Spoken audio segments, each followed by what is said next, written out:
আগামী মার্চ মাসের 2 তারিখ রমজান শুরু। রমাদানের প্রস্তুতি গ্রহণ করতেছেন কি?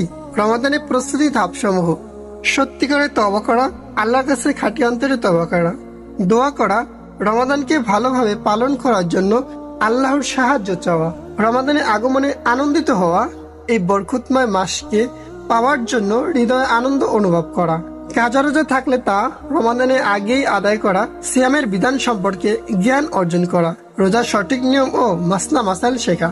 রমাদানে ইবাদতে মনোযোগী হওয়ার জন্য প্রয়োজনীয় কাজ রমাদানের আগেই শেষ করা, পরিবারের সদস্যদের রোজার বিধান সম্পর্কে জানানো, রোজার করণীয় বিষয় নিয়ে আলোচনা করা, উপকারী বই প্রস্তুতি রাখা, রমাদানে পড়ার জন্য কিছু ইসলামিক বই সংগ্রহ করা, শাবান মাসে কিছু রোজা রাখা, রমাদানের জন্য নিজেকে প্রস্তুত করা, কুরআন তিলাওয়াত করা, রমাদানের প্রস্তুতি হিসেবে বেশি বেশি কুরআন তিলাওয়াত করা, রমাদানের প্রস্তুতি হিসেবে বেশি বেশি কুরআন পড়া।